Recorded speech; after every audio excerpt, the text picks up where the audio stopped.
It is my pleasure and honor to moderate the next panel at this very well-organized conference here. My name is Lynn Rother. I'm a professor for provenance study at Leuphana University in Lüneburg. I think my main task is today to keep the time to our wonderful panelists, speakers. We will have 6 papers in this session, which also means we do need to stay on time.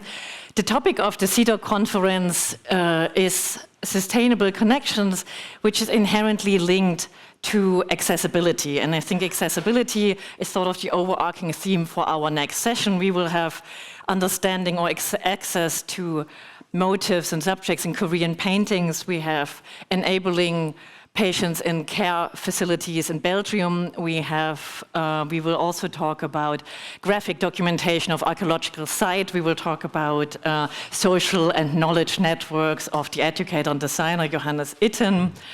And the overarching or the abstract, I mean, where else than at a CIDOC conference we are able to keep that on an abstract level, even going across time and space. So I'm very much looking forward to your questions, which I please ask you to hold after the 6 papers that we will start now. And it is my pleasure to give the floor to Jong. And I will not introduce the speakers individually, but please say your name briefly, and then we get to go. Thank you. Nice to meet you. It is an honor to present our research result and share our research result. Let me introduce myself. I am the Department Chair of Digital Heritage at Korean National University of Heritage, and I'm Director of Computer Center at our school, and I am member of ICOM SIPA Digital Documentation. Yeah, I want to introduce our university. Our university have a purpose to nurture traditional cultural experts who are equipped with both theories and practical applicability in creative inherence and development of traditional culture. And we have a college and graduate school, and that they are the traditional architecture and landscape, conservation science, and other arts and craft. And our school is very interdisciplinary school. Maybe it is very special in world. And our Department of Digital Heritage is affiliated to Graduate School of Cultural Heritage, and I am department chair of that department.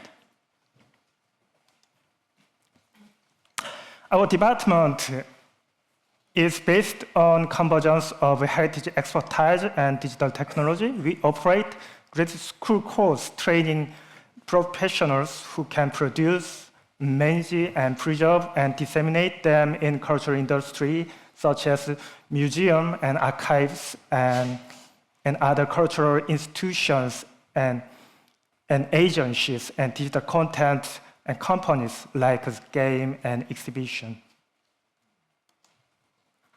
We have a convergence education curriculum such as 3D documentation and heritage archive class, and we have international relationships with Uppsala University in Sweden and Cyprus University of Technology.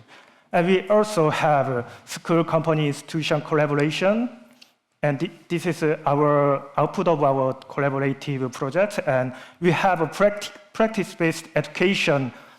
Many lecturers is affiliated to digital content, the companies. Our lab, Heritage Information Laboratory, have a research interest such as the archives and education and exhibition content. We are developing digital curation, information visualization, and intelligent platform and AI storytelling with museums and archives in the world.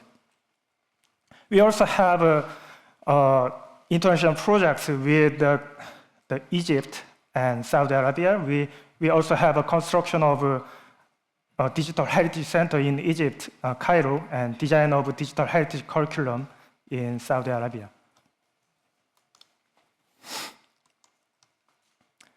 Okay, I want to say about our research background.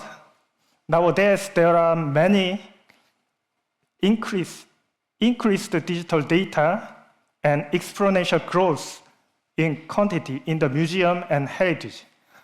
They are the Buddhist statues. It is one of our national treasure in Korea. And with that treasure, we could create many digital data such as media art, 3D modeling data, and CT or XRF data for conservation, and PLY files for 3D printings. And these digital files can be used for exhibition and to make cultural artifacts and some metaverse sources. I want to say about the diversity of purpose and types of creation.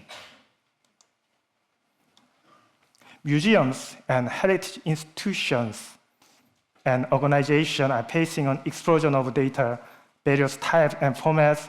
3D objects and gigapixel are used to make the digital content in the exhibition and game. And XRF, RTI, and IR and CT data is created for conservation of museum and heritage artifacts.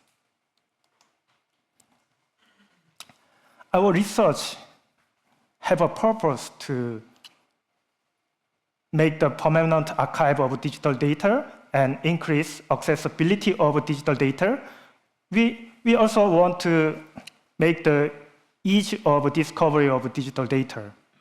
For this purpose, we created a digital data model and digital curation platform for the digital curation lifecycle model.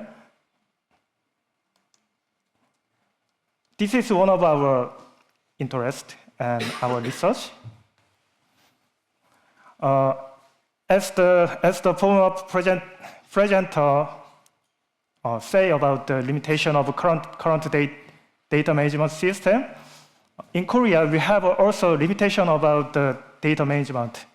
We have a national museums, and they have an artifacts management system. The system aims to managing physical artifacts. On the other side, we have a digital archive management system. We say DAMS. It is a system to archive all data produced by a museum, but they have limitations inadequate for managing digital data of artifacts. And about the digital archives, we have a difficulty to navigate and utilize and manage data. So we have a purpose to make the digital data model to manage and utilize multi-purpose and multi-type and digital data in museum. For this purpose, we conducted the metadata design for accessibility and compatibility and scalability.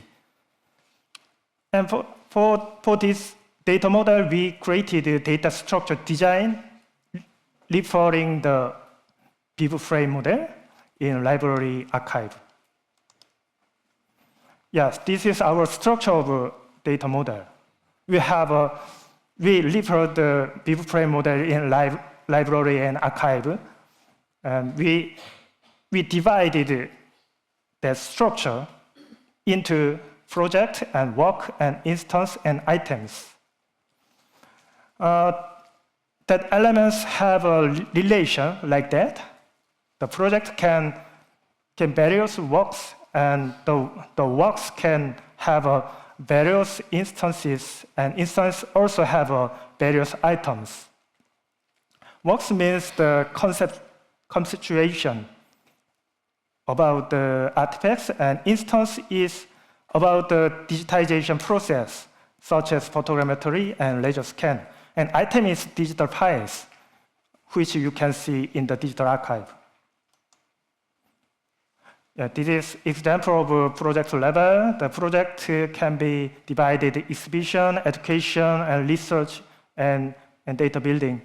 They have their own metadata to manage the project data.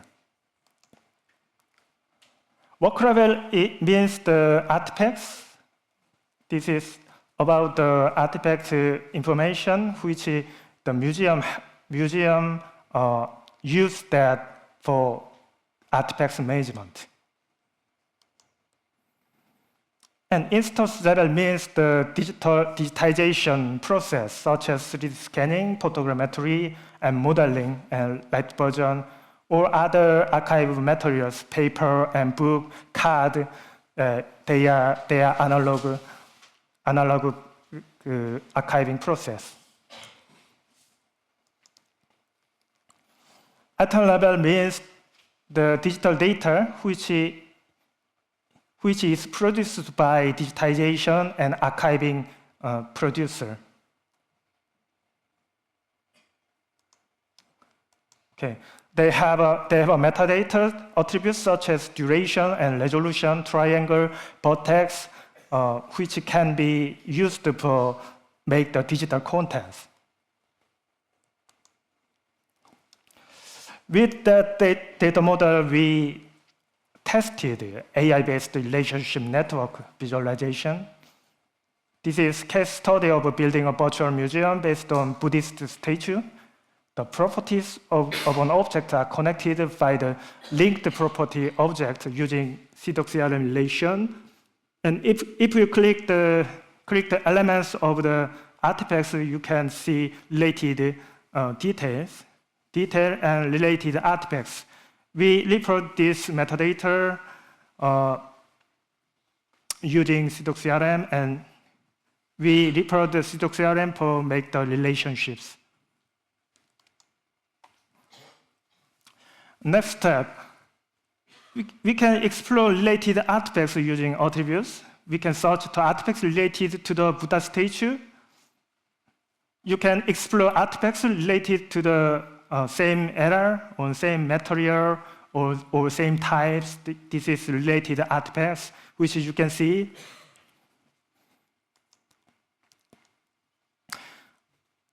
On the third steps, you can find the exhibition information related with the artifacts. I mean, you have the permanent exhibition and special exhibition related with these artifacts. We can identify the projects that contain related artifacts, and you can explore artifacts that can be displayed together in a virtual museum through a list of artifacts.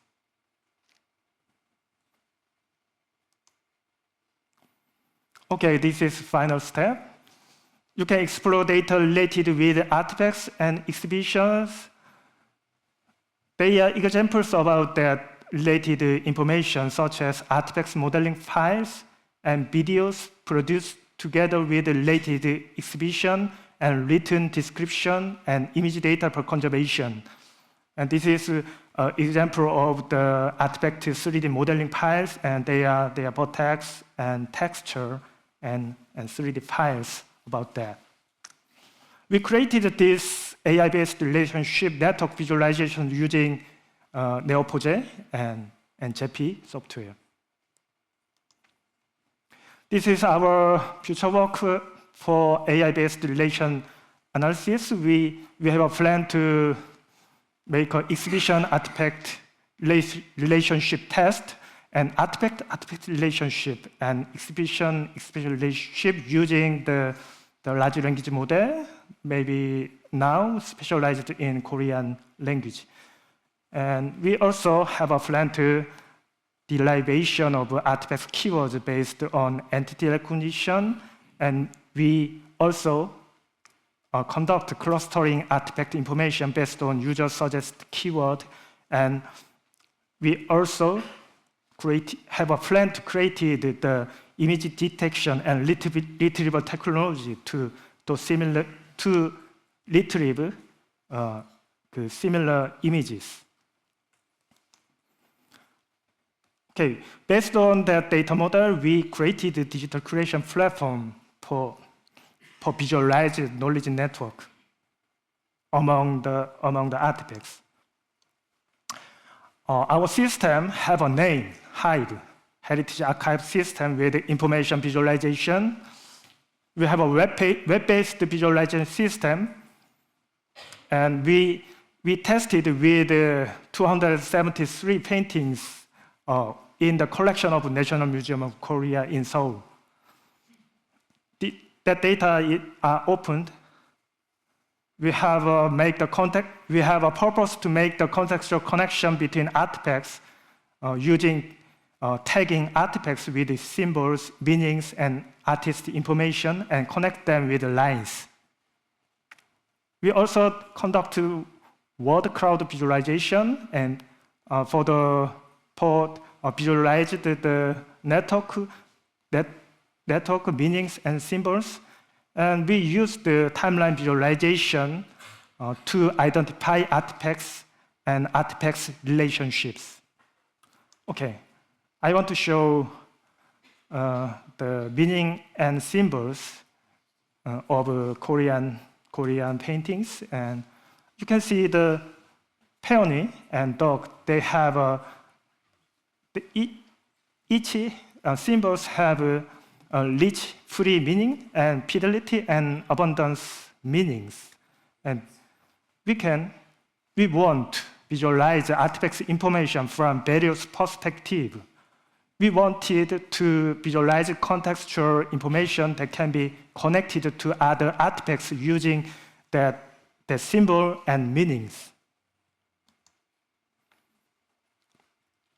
For this project, we conducted that steps. For the metadata structure, we referred the metadatas such as the CIDOC CRM, and we designed the prototype and developed a prototype. Our prototype have two elements. One of them is data management program, and other one is data visualization program. And we tested usability and analysis results and draw conclusions. For this project, we divided the user groups, and they are curator and conservation specialist, and our focus is on the digital specialist. They have each requirement, as you know, and we wanted to conduct our visualization method for the user's requirement. Yeah, we categorized the visualization method for the data management and other meaning and symbol and meanings, and for the artist relationships and other favorite, and we added the favorite function. Okay, you can see our system recording. This is data management system. Users can manage information related to artifacts such as patterns and periods and photos. Just can manage attribute information very intuitively.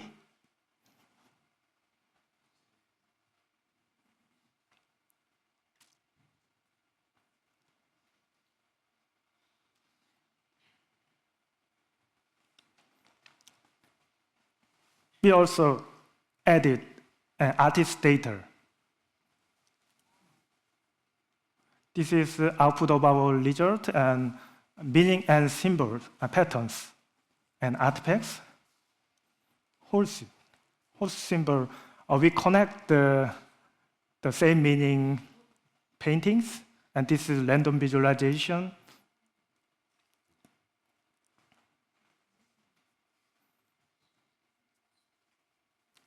We use network graph, and people can explore the Korean paintings using this system.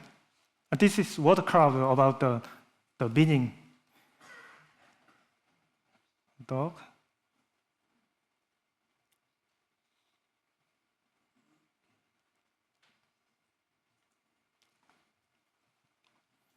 This is timeline of the artist. We also developed to this artist information to artist relationships. And so we updated the relationship visualization. Okay, you can, our output is created for curators to plan the special exhibition, which is focused on similar meaning and patterns. So our first user is curators, but we can spread our users to other visitors. We also have some development future work, and we developed the Korean cultural heritage pattern object tagging, and we developed the automatic object tagging based on YOLO version 5. And with that ground truth data and tagging technology, we created the automatic recommendation of related artifacts in the museum and galleries. For that, we classified the audience profile matching of storytelling elements and developed the customized service modules. These modules can be used for augmented reality guide and robot-based guide method, and that module and method can be used for the virtual museum. And our system have advantages to make database for the specific museums. We can change and we can add the list of artifacts, and users can edit the patterns and symbol and artist information. So we can apply our methodology to other museums, such as the Rijksmuseum and other museums in Europe. So we want to make the collaboration with the other museum and heritage sectors. So yes, that is my presentation. Thank you.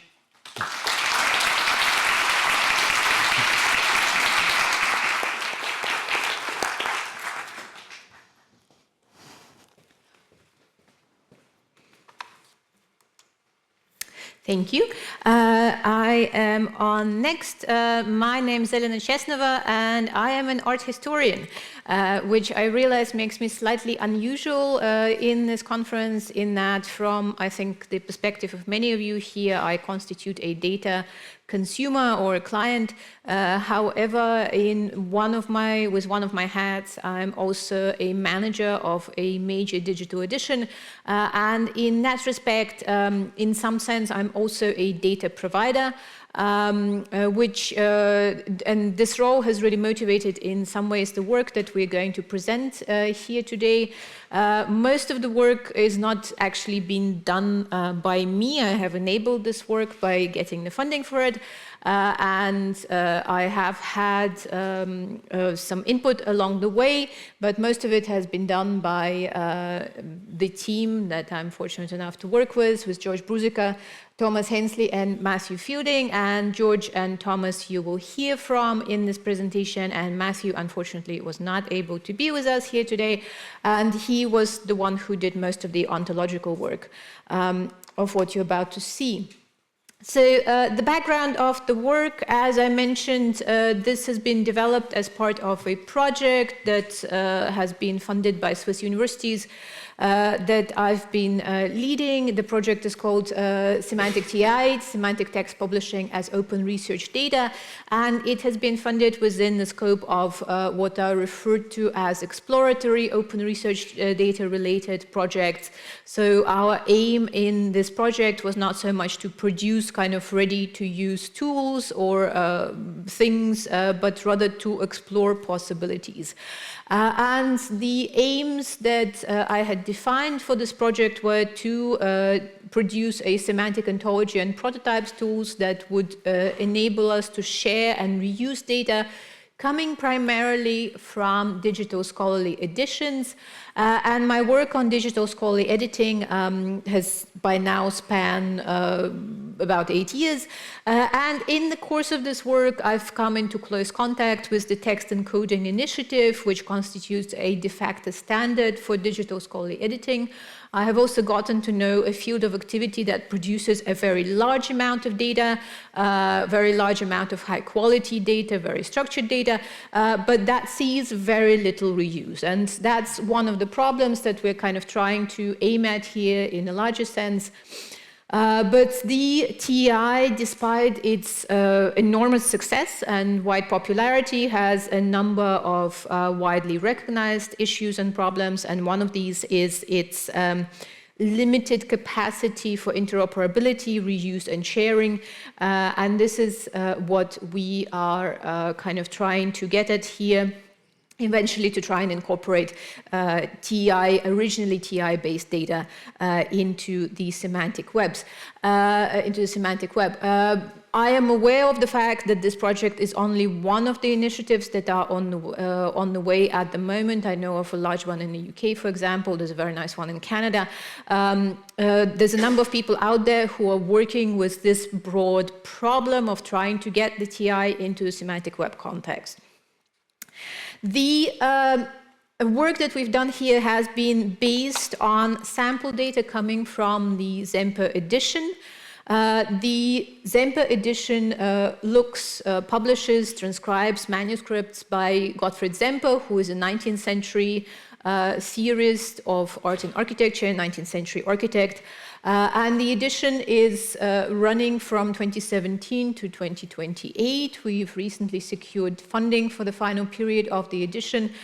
And the material that we work with, on the one hand, is highly heterogeneous, and on the other hand, it's highly artifact-centered. So as a sample data, this is a data that's very interesting for integration with CIDOC, because the writings of Gottfried Zemper are full of references to artifacts of all sorts, artifacts that we can often identify as being in collections of European museums these days, especially of the British Museum.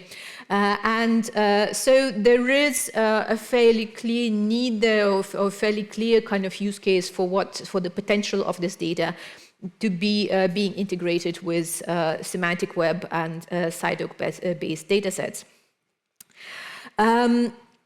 The material that we edit is highly heterogeneous, so we have manuscripts and print pages, and we have kind of everything in between. It's highly mixed. And because of this, we employ a variety of work processes that involve human transcription, but that also involve using OCR and increasingly handwritten text recognition.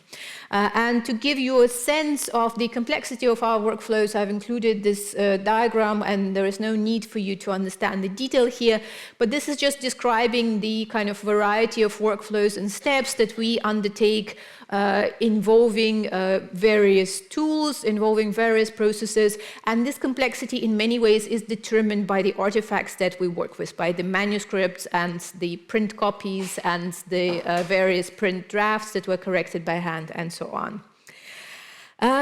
One of the outputs of this process is the TI XML, so the standard way of representing the TI standard at the moment is in XML form. A lot of the sort of complexity that goes into this work process is only implicitly present in the XML form. So The editing process may be described as semantically a very dense process, a process where the editor, the transcriber, makes a large number of decisions, but only a fairly small part of these decisions actually end up being represented explicitly in the TI data in its XML representation. And this is one of the problems that we are kind of trying to address with what we're going to present today. An example of such implicit standard of, or such implicit representation of scholarly decisions in TI XML is the representation of sequences. It's very common in manuscripts, especially in ones that are some kind of sets of notes or drafts for written pieces, but also in inscriptions. If you think about graffiti, for example, it's very common for the sequence of text fragments not to be clear. So in this particular example, I might choose to start the reading with the paragraph on the top left and proceed in following the blue arrows. I might also choose to start on the first page on the top right and proceed following the red arrows. There is, in terms of the content of this page, we might pick up some hints about the order in which Semper wrote these paragraphs, but in terms of the way he intended them to be read, we can actually come up with a number of alternative sequences. There is also no definite chronology that we can attach to these paragraphs, so we cannot say that the paragraph A was written yesterday and the paragraph B was written tomorrow. What we are proposing here is really alternative statements about the sequential status of these paragraphs. And this is something that within the scholarly world is a very common kind of set of decisions that an editor might make. And when we put these types of decisions into a TI XML transcription, this decision ends up being implicit. So yes, the order is there, but there is no kind of there is no explicit status attached to that decision about that particular piece of sequencing. As the first step of our work on this project, we conducted a data analysis where we've looked at the TI XML transcriptions and mapped them to possible representations within the ontological CIDOC world. And this is where I'm going to hand over to George, who will walk you through what we have come up with.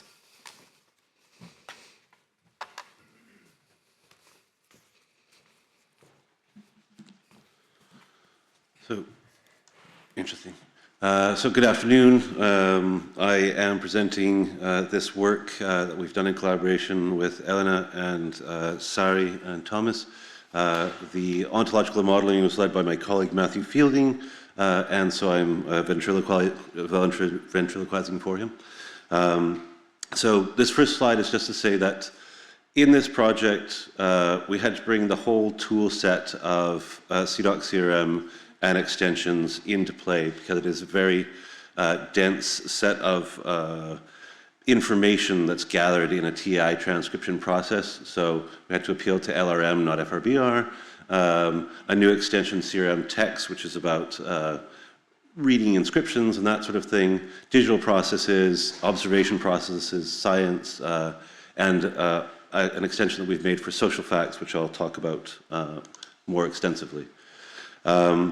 So this is the kind of pyramid of the ontological reuse context that we're working from. So at the very top, reusing CRM base, and then the refinement of it comes through this new extension, official extension CRM text for graphemic features and these sorts of things, and then particularly CRM AAA, which is a ontology for social fact. In terms of the way that we approached the modeling task, we use this methodology, which I gave a workshop on yesterday, called the semantic reference data modeling methodology. And the basic point is that when you're doing semantic modeling, you should try to avoid doing semantic poetry and redoing interesting new decisions and doing them differently every time, but instead should try to sort of coalesce on good decisions that other people have made and reuse them. So this is a brief graphic to show that you can sort of define low-level reusable patterns. You can collect them into medium-level patterns, like you can have a name content, you can have a name and a middle-level name pattern, and then you can reuse that middle-level pattern in an overall model for people or artworks, or in this case, texts.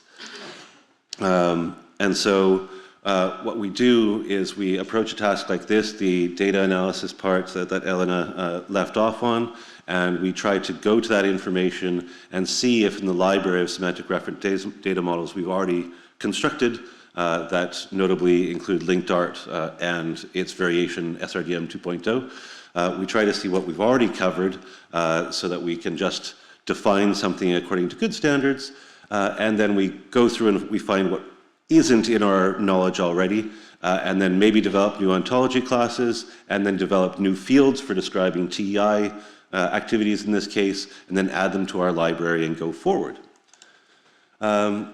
So I'll show you that process really quickly. So when you first come to the TEI information, you quickly come into some classic CIDOC CRM distinctions. So there's a manuscript text, which you're referring to. There's also the content of that text, and we have models for that, and we have ways of relating them. Those come from linked art. We're ready to go.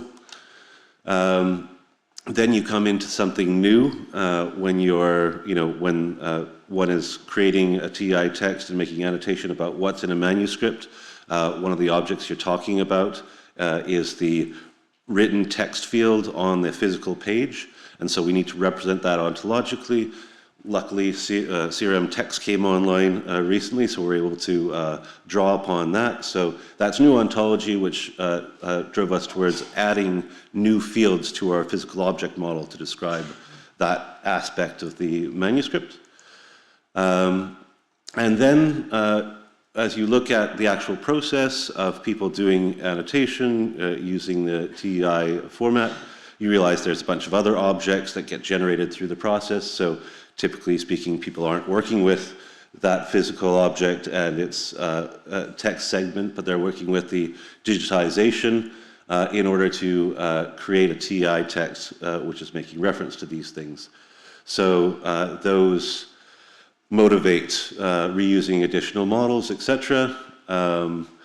I realize I have 6 minutes, so I'm trying to figure out which fields I will, which slides I'll focus on.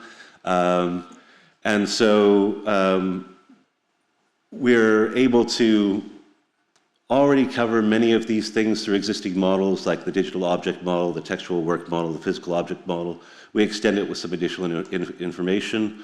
But where we get into needing to do new things is in relationship to this interpretation process that Elena was talking about. So she was mentioning this semantically dense process of looking at the text and making decisions about what was in there, and then you mark it up, but that decision of marking it up as this is the sequence this way isn't really brought out explicitly. And semantics is all about making the implicit explicit. So in order to do that, we called upon this extension for social facts called CRM AAA. I think in reference to David Newberry's opening speech, he was talking about how a model will do sort of violence to reality on purpose for a function. And so, like when we were talking about that SRDM methodology, it's for example trying to apply linked art, and that's to a function to do what we know well and quickly. But then you run into these new phenomena which are outside of the usual toolbox of CIDOC CRM, like making these decisions about the reading sequence of an object, which is something that falls entirely out of its original scope, because it's a social fact of, does this follow this or follow that? It doesn't have anything to do with the physical world. So there we have an ability to go to make a slightly richer model to capture that which goes beyond what's humdrum in the archive and to something more interesting. So one of the classes that we relied upon was digital reading. So in the process of creating the TEI document, you do a bunch of things in terms of reading the document. These are all event classes, creating a new digital object, which is the TEI file, and then potentially making a bunch of decisions about facts that exist in that text, like the text sequence.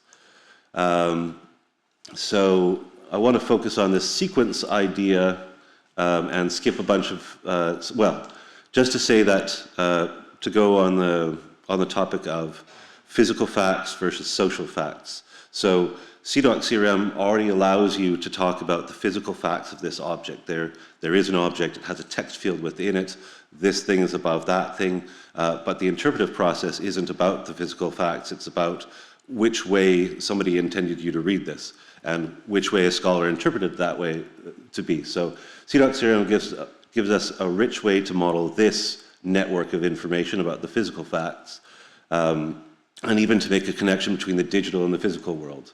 But what it doesn't give you an ability to talk about is what Elena presented of possible different readings of the order of information.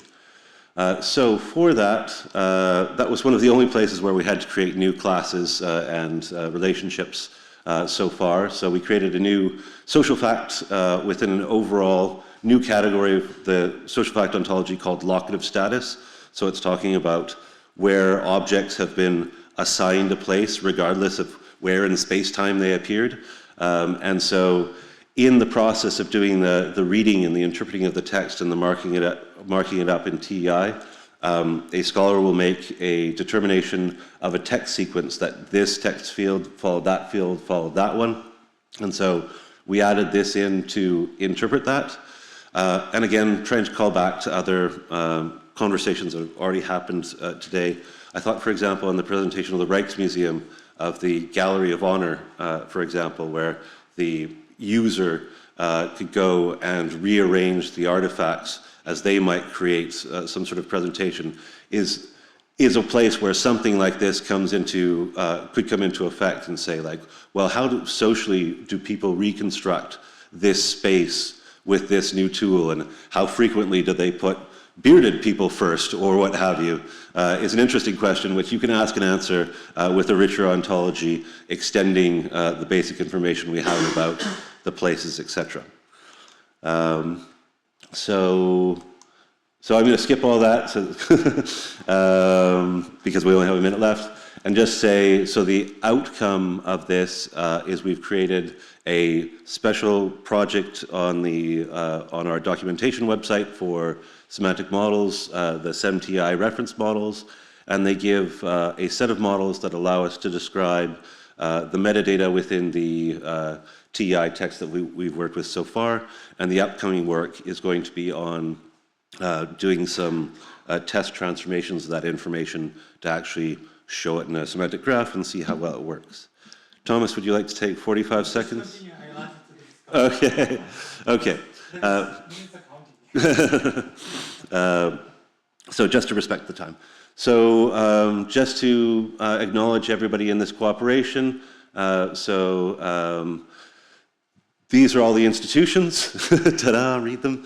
And these are all of the people involved. I mean, I think the chief work was done by Elena and Matthew, so credit goes where credit is due, and Thomas for driving the whole collaboration. And so hopefully these slides will be distributed, and you could follow these links to see the resources we created. Thank you very much for your time and attention.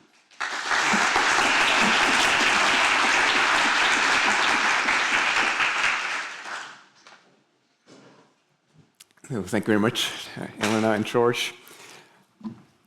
I'm here to introduce the Johannes Itten Linked Archive project, or GILA for short, together with Thomas Hensley, who you've already been introduced to. And it's a collaborative project with the Central Library of Zurich, so I also want to acknowledge some of the colleagues there. Christine Bauer, who did a lot of the conceptualization and project management at the Central Library. Kiki Lutz, who did a lot of the data entry and data curation, as well as Miriam Schmidt-Müller, who took the project over in the second phase, leading it at the Central Library.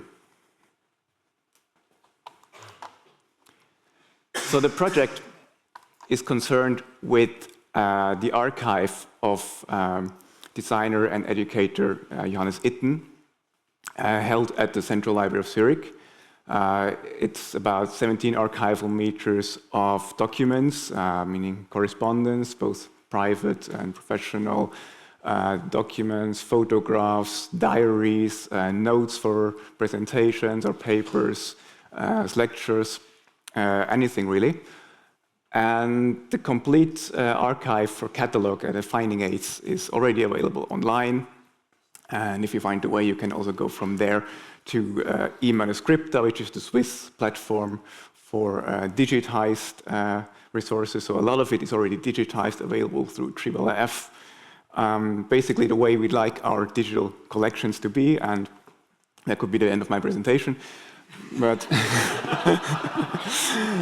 well, that's basically also where we at SARI like to come in, because that's the question, okay, now we have all this digital collection, what can we do with it now that, that we couldn't do before? And so what the ambition was of the central library is to do some sort of digital research platform that kind of meets a new needs to do research on this material. It should enable new insights, and it should also not be in competition with what is already out there, meaning that the two platforms I already mentioned. There's also a catalog raisonné being done at the University of Regensburg. And it also should be something with linked open data, not just for the sake of it, but also something where linked open data really makes sense. And not the least because the catalog raisonné already mentioned is also developed in linked open data, and eventually we want to be able to connect all this kind of digital materials. So the idea was to develop something that allows researchers to explore the archive based on the individuals that are being mentioned. So basically looking at the social network around Johannes Itten and use those as an entry point to the archive. And that is also something where I think is kind of linked open data knowledge graph is really good at, to turn kind of a document archive where documents link to people into a network of individuals that are connected to documents, so kind of this shifting perspective. And what also was clear from the beginning is that we want to have a visual entry and a way of visualizing this network and kind of using a network as an entry to the archive. So what we did, naturally a data pipeline, as we saw some before. It starts by retrieving all the source data from these two platforms I mentioned, including caching the IIIF manifests, because there we go. some data is only entered in this format. We then do some pre-processing in order to map it. That includes some extra alignments, mostly of metadata terms. We map it onto CIDOC RDF using X3ML mapping tool we also saw in an earlier presentation. Then we retrieve additional data from GDIAT, GND based on identifiers that we found, and we also cache that.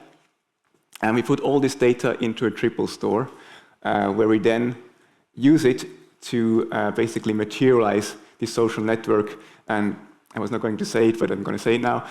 We use Sparkle construct queries to do that.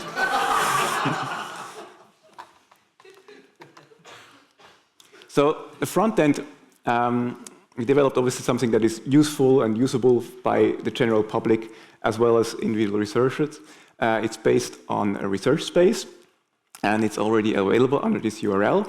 And you can go there now, or you can have 4 minutes left, so I'm just going to continue a bit.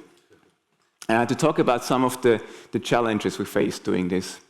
And there are two main things we encounter.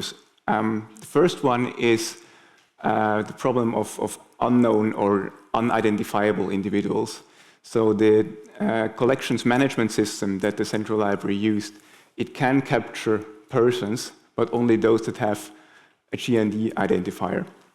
And that excludes many people. And we found a lot of, or they found a lot of people that are already mentioned as a group, contributors or students, or by affiliation. And that obviously is a problem because there are a lot of individuals that fall basically through the cracks of the archival systems. And it also introduces a clear gender bias in the data, because very often it's women who are mentioned as, daughter of that other guy or wife of that famous architect, and these people are just not being captured by the system. And it was important that it was still in the museum database system. So we worked with the curators, finding a way to capture this information, and we came up with a structured syntax that they could actually add in a comment field. So they defined a set of keys that, when they are followed by a colon, define basically like a key value pair. So we have here the entity Natasha of type person, role mentioned. And we can also add several relations here, the grandparents, as well as the fact that Natasha was born in Moscow. And you see that we also include these hashtags, vocabulary entries. So entities, for example here Moscow, or relationships can be tagged using a vocabulary, and they are then also added as such in a knowledge graph. For example here, Natasha has the teacher Johannes Itten. And that works surprisingly well. I mean, it took a lot of discipline to really add this structured data in this way, but they are really disciplined. The other problem was visualizing networks, and we saw some networks already this morning, and there's always this problem. If you have a lot of data, the network gets really big, and it always looks quite impressive, but if you really want to use this network to explore the data, it can be a bit overwhelming and tedious. And what we did here is develop a network visualization that has a grouping mechanisms, and we actually saw this in the G&D Data Explorer, where entities of the same type are being grouped together. So you can, click on a group, and we have here this ability to just kind of ungroup everything and explore these individuals by themselves. So you can navigate the archive through the network visually. Now we click on the big one, so that's kind of the challenging, the ego network. And at the same time, we have here on the right kind of a data panel where the data is visible, and these views are synchronized. So you can go from data panel to the network. You can explore the network from here or visually in there. And that, at least the feedback that we got, is that it was a quite useful way of navigating the network. I should also add that this is a research-based component, so we immediately made it in a way that is reusable by others, and it already has been reused. And it's just tied into the linked data framework of research space. So I really invite you to try it and let me know what you think. And I also like to add that we generally try to make all the code available on GitHub. It might not be kind of immediately usable out of the box, but personally I always find it helpful when we do something. Usually we're not the first person doing it, so I check on GitHub, see what has already been done. So we share whatever we can, and yeah, I invite you to have a look there as well, and maybe find some things that might be useful. Thank you.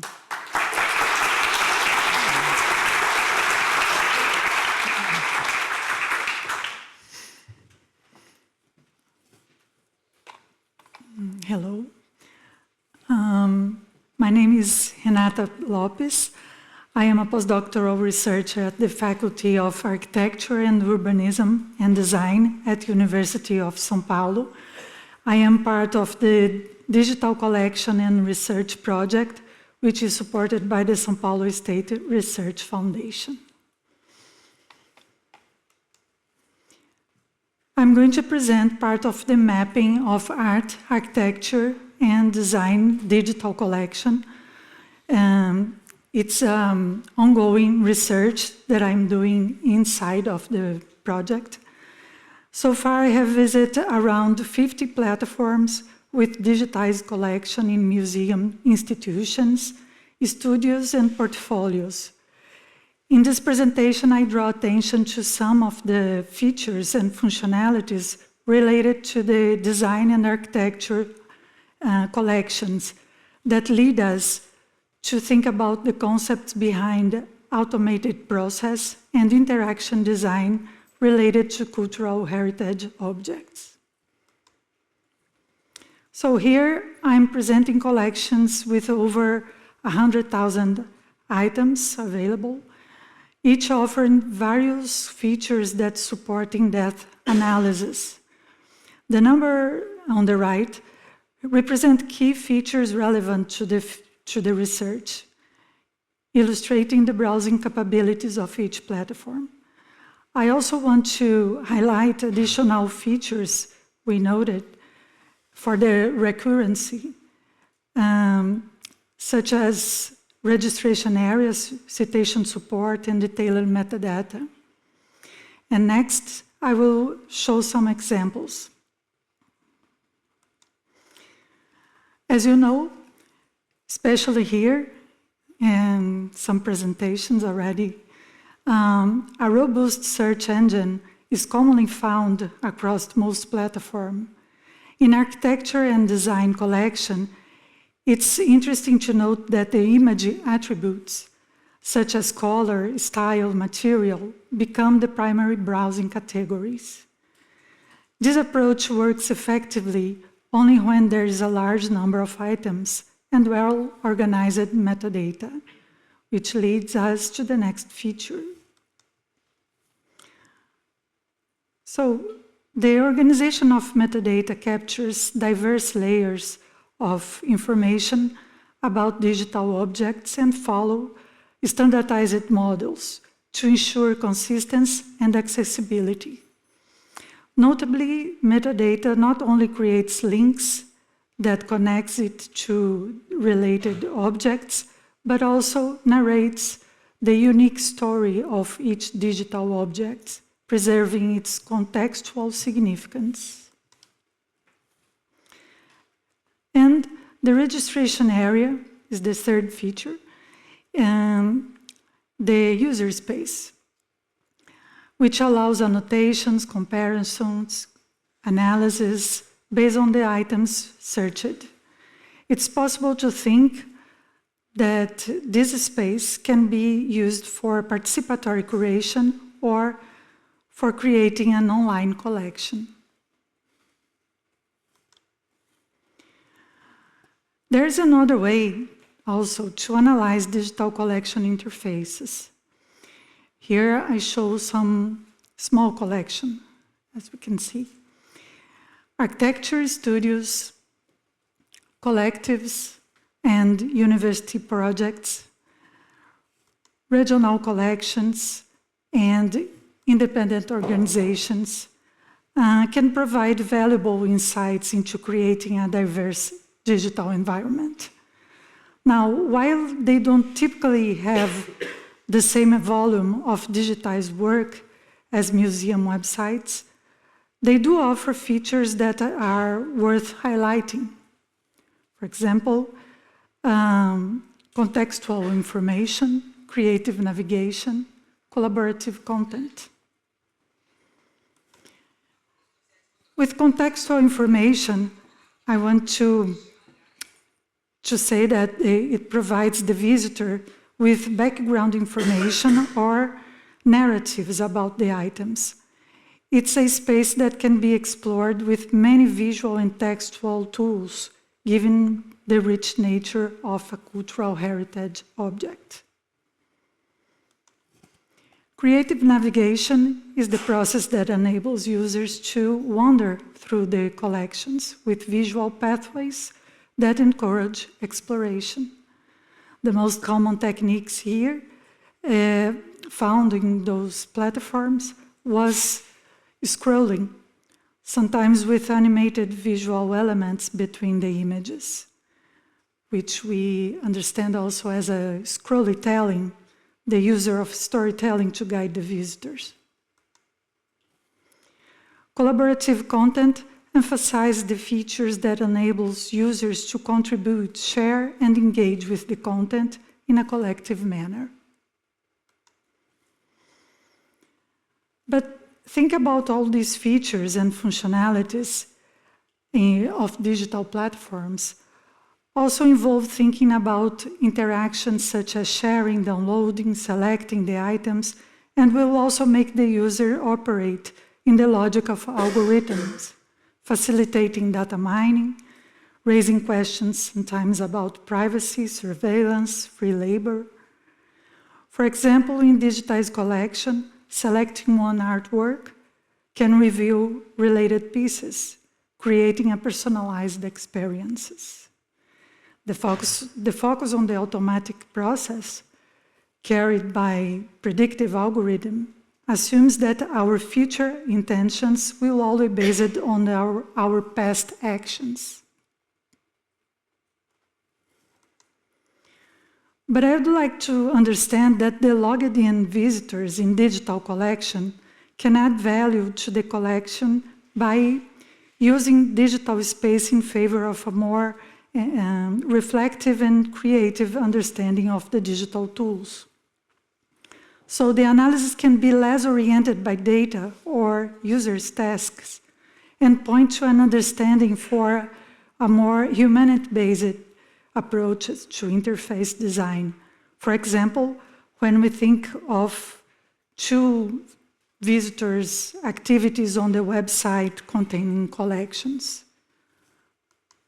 So we can understand of one group of this interface would be a study and research interface.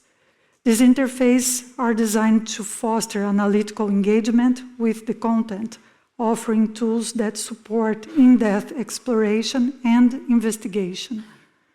The key features include advanced search, detailed metadata, comparison tools, and annotation and comment. And pretty fast, the design principles that enable this construction is the multiple view of the object, metadata clarity, user space for documentation. Another one is the interface for casual encounters and appreciation. These interfaces are designed to foster an intuitive and exploratory experience, encouraging users to engage with the content in a more relaxed and informal manner. Key features include user guidance, visual discovery, contextual relationship, and search flexibility. And the design principles to enable this construction would be collection overview, highlight connections, affordance for navigation, and aesthetic appeal.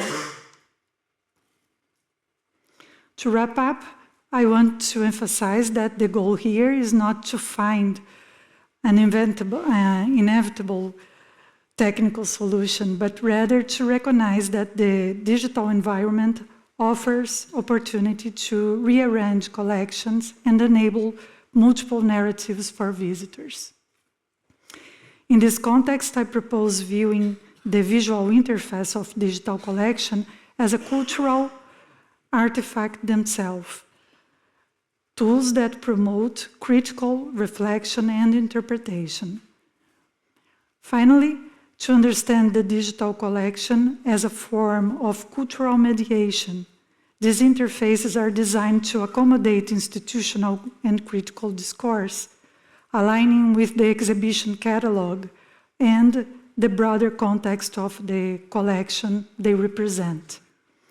By thinking this way, we can see how digital interfaces move beyond functionalities to play a central role in shaping cultural experience and engagement. That's it. Thank you.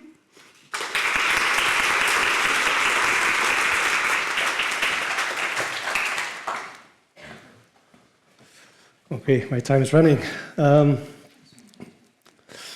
So welcome to my presentation titled Connecting Artworks to Connect People. My name is, okay, I have to push harder. My name is Dieter de Witte. I have a double affiliation. I'm connected to the Royal Museum of Fine Arts Belgium via a project called HENSOR, in which the HE stands for Heritage Enrichment, which we want to see me automate.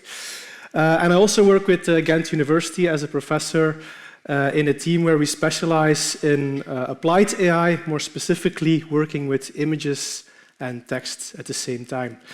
And a motivation to look into or to attending this conference was what I highlighted here. I showed you the website of the conference where it says everything's connected. This tagline really got my attention for the very simple reason that when I joined IDLab, where I have been working since 2012, roughly, we had a demo, and the demo was called Everything's Connected.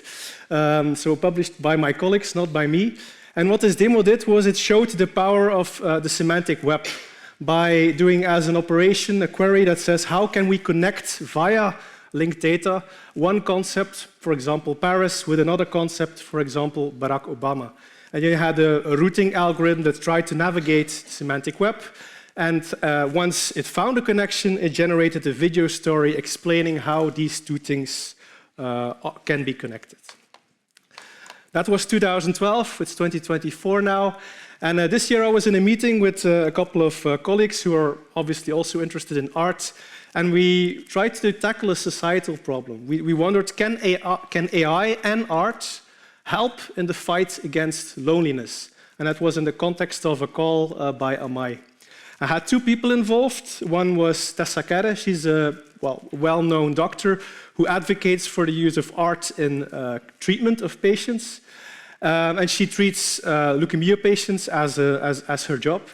On the right-hand side, we have Isabelle Vermote, who is working on accessibility in the Royal Museum of Fine Arts in Belgium. And when talking to these people and thinking about loneliness, I've discovered a couple of interesting challenges. And that is that, okay, people who are in treatment are, first of all, isolated. They're in their room, connected to a device. They're vulnerable because of the treatment. And their well-being is very unpredictable. If you think about what Isabelle in the Royal Museum is working with, she's currently focusing on a project with caregivers and people with dementia. Their reminiscence is very important because that you were interested in triggering memories in people with dementia. But also for caregivers, maybe something that's often forgotten is that they tend to get isolated together with their patient.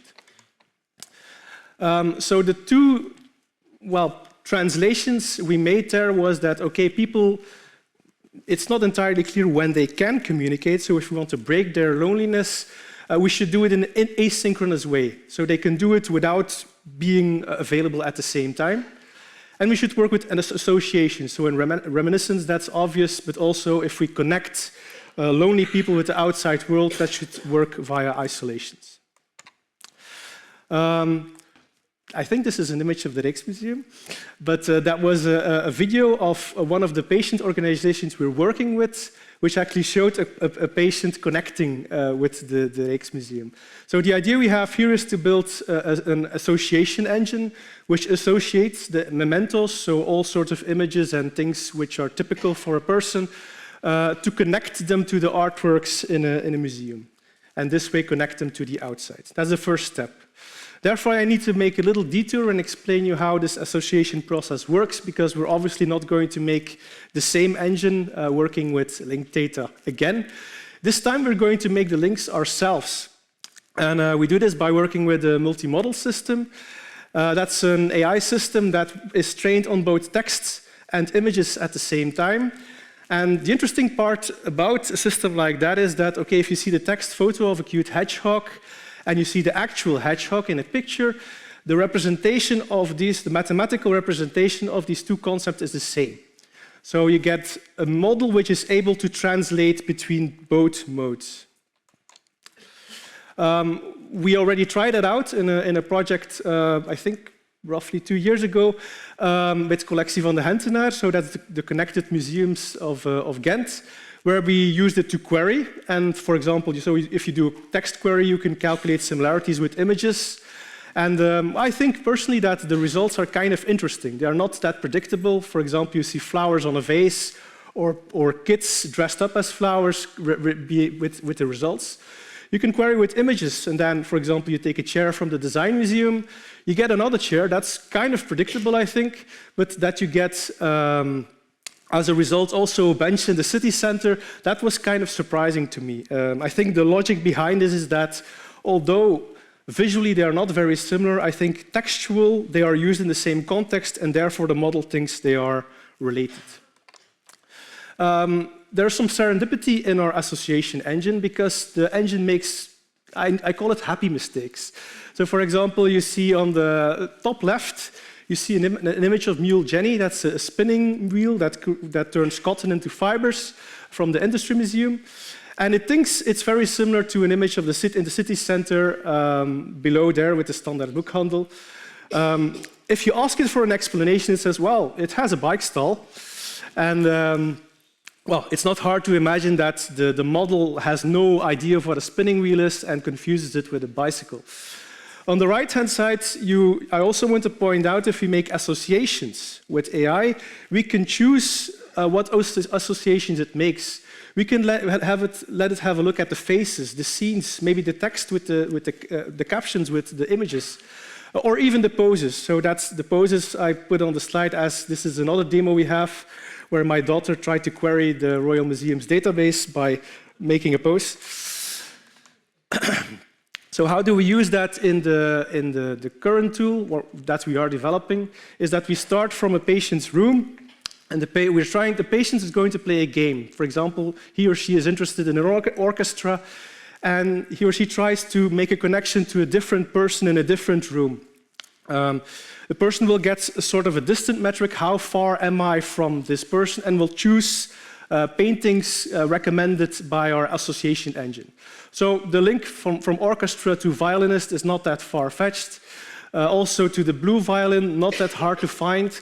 But interestingly, the top painting has some flowers in the back, so it's possible to link it to a painting with flowers.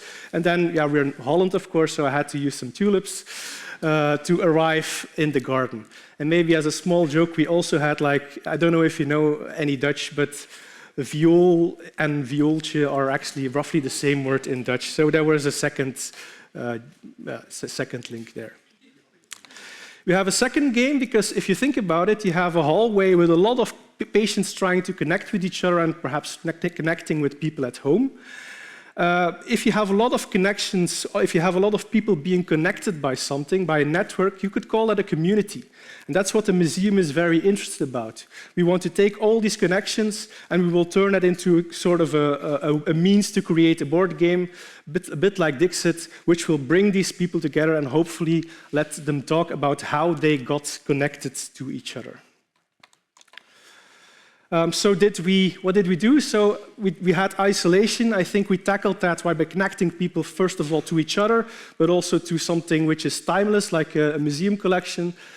People can connect in an asynchronous way. I can find a connection to you without you being available today. We connect with the objects you care about. So we have, we also have the reminiscence taking a role in there. And with the last example, the second game, we actually bring people together and give them something to talk about. So this is my final slides where I invite you to connect further. People who are very into supporting positive causes, there's 2 links up there. I have to say, I will conclude with a slide or a quote from Tessa Kera from her book, Kunst op Voorschrift. Kunst maakt een mens tot mens. And I tried to translate it. It's not that easy, but I turned it into art turns a patient into a person. Okay, that was it. Thank you.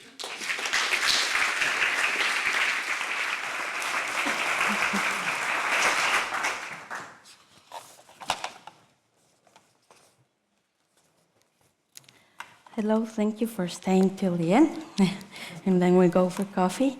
My name is Edurne Uriarte, and I come from Mexico, from the National University Autonomous of Mexico, and we work in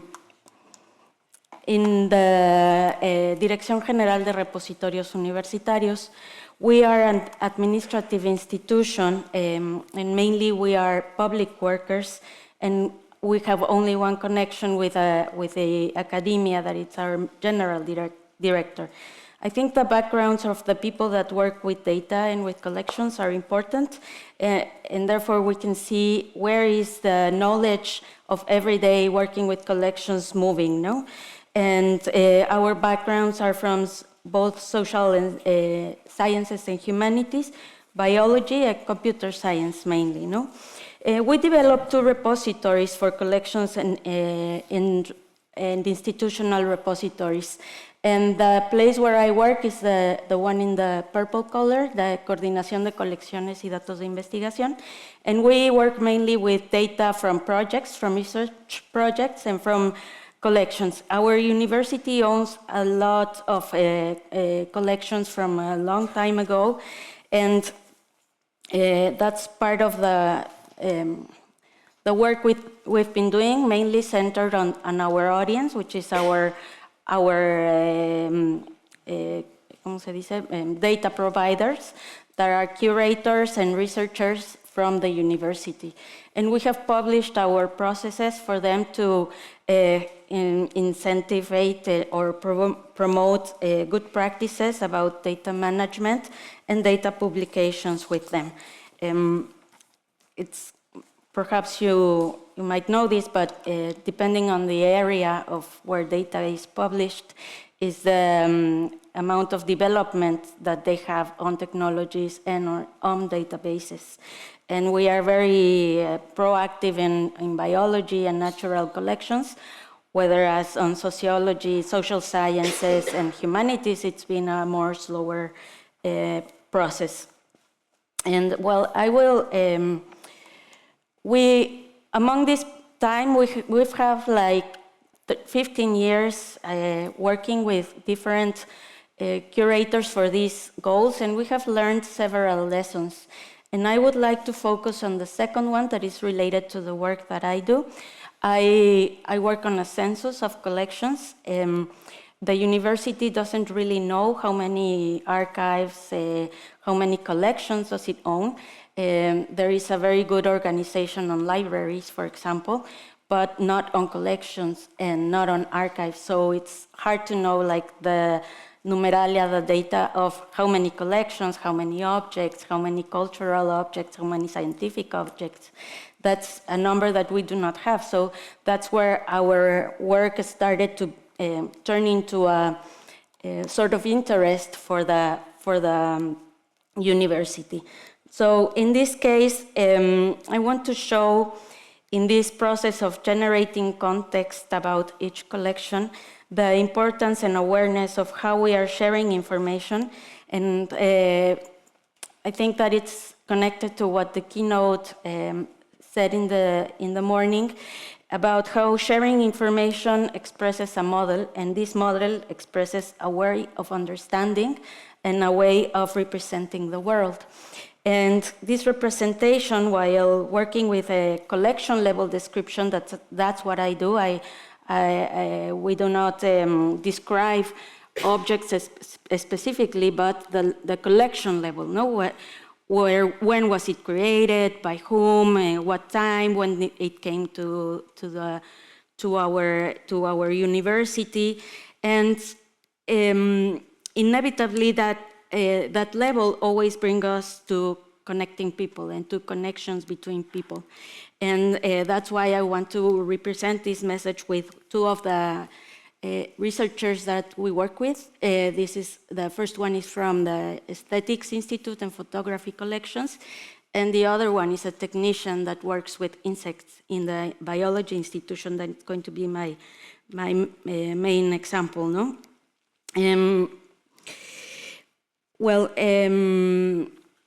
What I want to say with this is, in this collection level, I've been learning a lot about how to model this information and the model we right now have with CRM.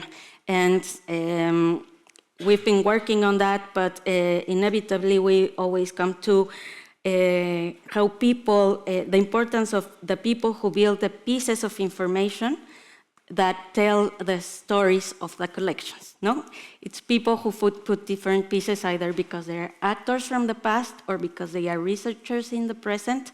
that will, or data system people that will organize information somehow, no? So the title of this presentation, which was about the puzzling labor of connecting people and its effects on better collection documentation, aims on this level at this time. No, while we're actually working on the model, we decided to bring like a sum of experiences of this process at this human level and how to contribute to this interconnection and not to lose the information of this collection level that doesn't fit into a database because it's very, ¿cómo se dice? Qualitative information, no? And you cannot make it fit anywhere, sometimes anywhere, no? Well, CRM is a good example of how qualitative information can be difficult, no? To connect. Well, and so that this title emphasizes the collection documentation and the puzzling labor of connecting people. And this is because the collection level description becomes aware of how collections are often defined.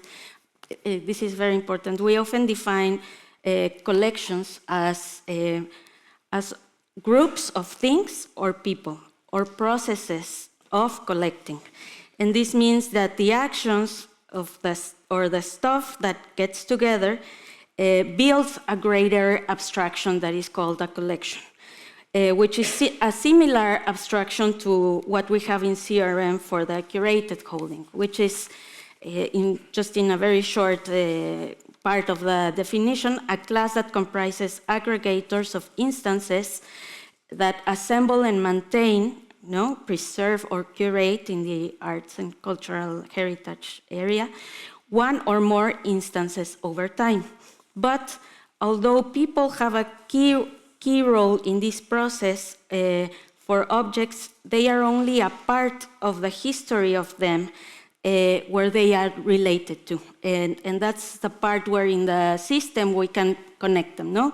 And we connect them through a particular, they become agents of a specific events or activities of these processes that in the wider spectrum of our everyday life, they actually are activities that develop in an interconnection between the administrative activities and the research and the management activities. So part of this information goes to models where we register either in data or in articles, but others do not have a space, but only as experiences maybe, or what I want to try to share with you here is lessons learned. I only have 1 more minute, oh my God. So I just wanted to share, these are the 10 national collections of the Institute of Biology, and what I wanted to say briefly is that the National University holds a history of more than 200 years of story from Mexico, and that builds like an idea of the history of the heritage of the nation that we preserve, and that brings importance to what collections have a bigger preservation or bigger budget than others, for example, no? And the other connection is with the scientific field that they are connected to. The second element of these collections is the space. Only the main area of the university is, the second space bigger than the university is the international airport. So it can give you a dimension of how big the university is and how diverse, because we have more than 30 faculties, 14 high schools, and 49 research centers. And all of them, and in different, not all of them, but in all those 3 descriptions, they have collections. So that gives us a very big diversity of the material and the processes of how they are being preserved, right? And then they combine with all these big dimension of cultural heritage that we don't know what we have. And you can see the biological collections that I wanted to share with you as the experience combined with cultural and social sciences collections. So just to close briefly, the information at this collection level that is mainly oral history collection, because we do not have a lot of archives, and if we have them, we have to go look for them. It's really a process that it's beginning for us, and it has helped us to find better information systems to organize and be aware of this amount of information that not only helps for history, but for our everyday understanding of the preservation and the research of our collections, no? So better inventories with contextual information up to date with names, content, and space, and personal association, that it's like the main information about the collection, but we actually, going to the curators, understood that also how collections evolve over time, how institutional and personal decisions are made, and institutional and personal, I mean, for example, the work of the curators plus the work of the administrative areas, no? So it's not really always the same. The curator might want or might have an idea of what is best for the collection, but the administrative or the research area might have a different idea, right? So that helps also for the structural planning of resources and budget, best communication and integration of people and information. That was the principal message I wanted to share with you, to understand that the curators are also a source of information and probably, well, not, I don't know if evidence as it, but are oral history to maintain the documentation of the collection. So if a curator with a lot of history goes, the history of the collection goes with him or her. Yeah. Thank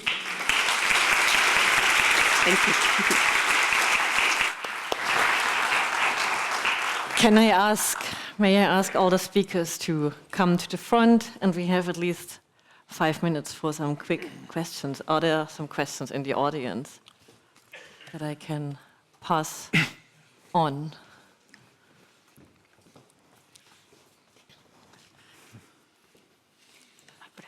Edward from the Rijksmuseum.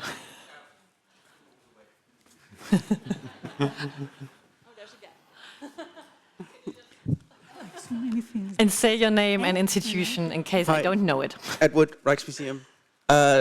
General question for anyone who wants to pick it up. Do users like clicking on blobs to get to other blobs when they explore archival websites?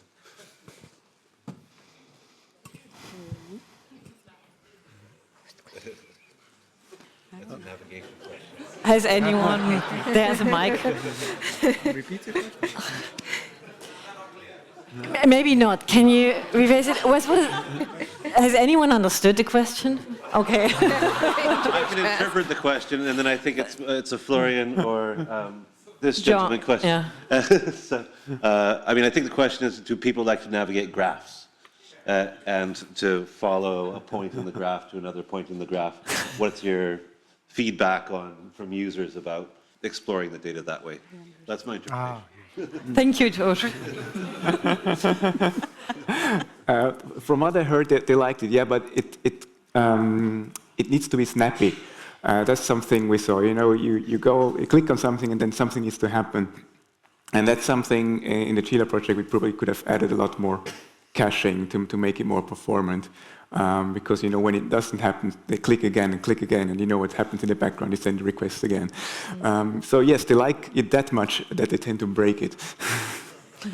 Jong, do you have an answer to that? Maybe people have a hard time to understand the many of artifacts using the knowledge graph. But so we added the filtering function to make the data to maybe 200 to 300 and data and clustering according to their types. And so we want to develop the intuitivity to understand the knowledge knowledge networks. Yeah. Thank you. Hi, Chris Dijkser. So we already had our presentation, so now we're going to ask difficult questions. I think that's sort of modus operandi. A question for George, and maybe what you showed was text co-located and to each other, and how people should interpret the sort of sequence. I was thinking about how this would work for visual aspects. Does it work already for visual representations or visual items represented on the pages, but also thinking further towards, for example, exhibitions, where there is a sequence of how you could experience the exhibition. Is this something that you can capture with that same model or the same style of modeling? Yeah, so we're trying to do the things ground up. So it started with really focusing on Elena's problem of organizing the possibility, the different scholarly interpretations of the text. But then we started noticing that we should push that knowledge or that structure up further, because it's a sort of repeating pattern we were seeing. And so definitely the notion would be that like this happens a lot, and the level of like cultural knowledge that's interesting, that you would say, okay, well, there's this sequence, and it tells you something, which could be the sequence of the text or the sequence of the presentation of the paintings for the users that go through a gallery or something like that. And you could, if that no longer is just some process knowledge that's lost but gets made explicit and carried in the graph, then you could, have some interesting presentations of like, this is how people experienced it in 1991, and then this curator came along and made it like this, and then try to understand something off of that. So yeah, that's the idea.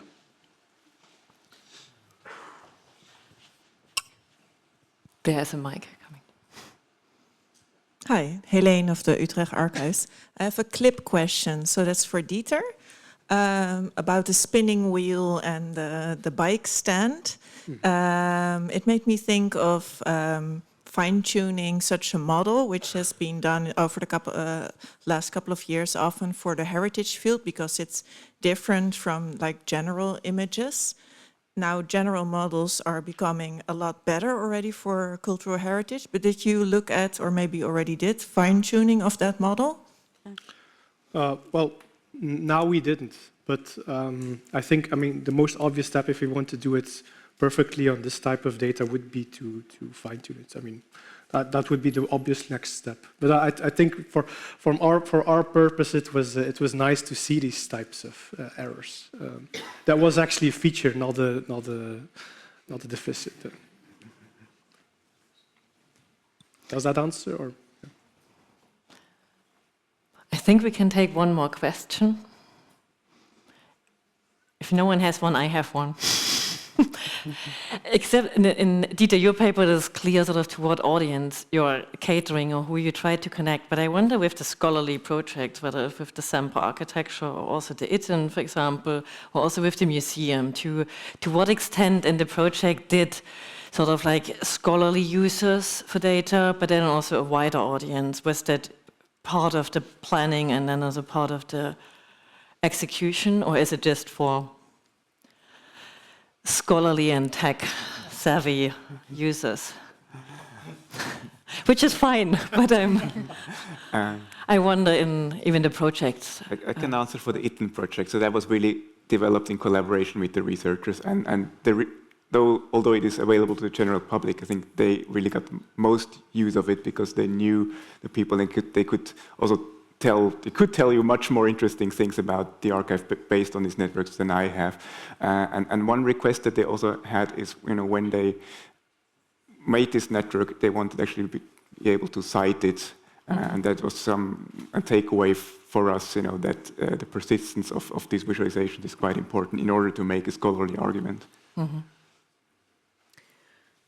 For us, because the project was funded within a kind of instrument for open research data, so we were specifically looking at needs of researchers and exploring ways to make research data more open. But in terms of potential applications, as George has already indicated, what we've been trying to develop here has quite broad possibilities. So one thing that it would potentially enable is if I have a paragraph in my edition about an artifact that's in the British Museum. The British Museum could link to that and use that as part of their both scholarly and public outreach, for example, or we could use the sequence class for modeling of anything where sequence in general is important and not chronologically specific. So this could be this could be steps in the recipe, for example, or this could be steps in the workflow, so even potentially steps in something like a laboratory procedure, so that could be something that could be modeled with that. So yes, potentially there is a sort of, there are applications, but it's not something we were specifically working for in this case. And with university collections in Mexico, because I could imagine it is also for indigenous practitioners relevant what the university has. Didn't understand. I didn't sort of, to what extent has the project or the work you are doing sort of catered to different audiences than scholars or digital users? Well, the portal that we have is for all public. It's available for everyone? But yes, it's open. It's open data.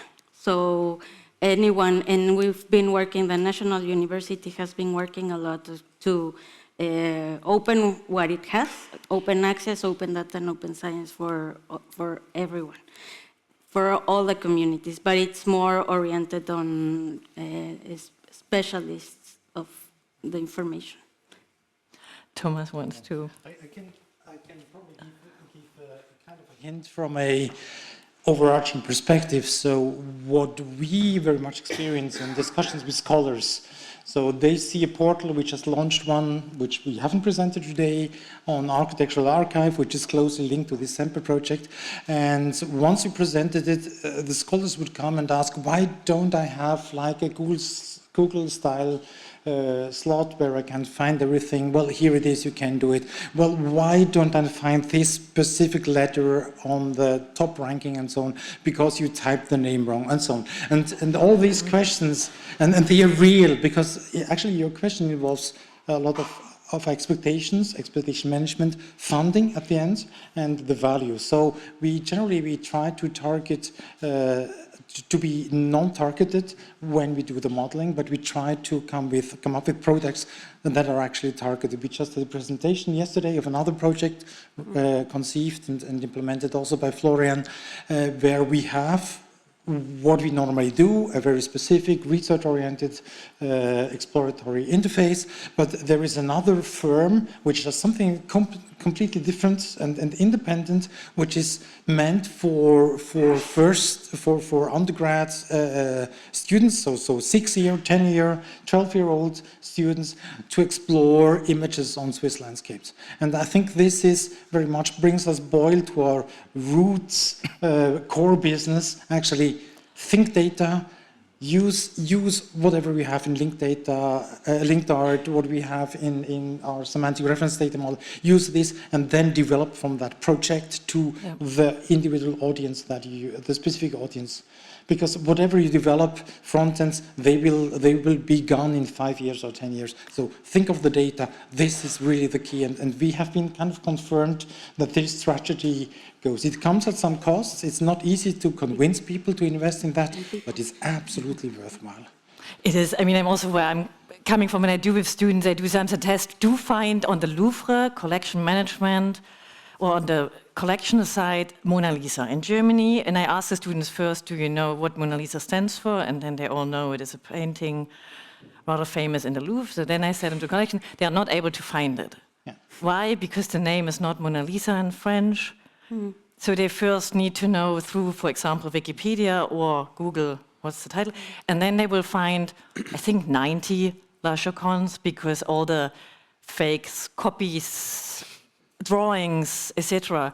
So there is this like disconnect between the extreme complexity that we deal with CIDOC CRM and then the like students are not able to find a painting they know. So that was sort of what I want to do. Yes, please. I mean, everyone who wants to go to the coffee already may, but we have this unique opportunity. I'm going to hijack a little bit the platform and make a comment on Edune's presentation, which I really, really liked. And that is, I'm really exploiting here the fact that I'm a scholar talking to a bunch of museum professionals. Oral history has value not only in young collections. It has an enormous value in any kind of collection extremely established, because every archive, every library, and every museum I have been to, I have discovered amazing things by talking to the staff.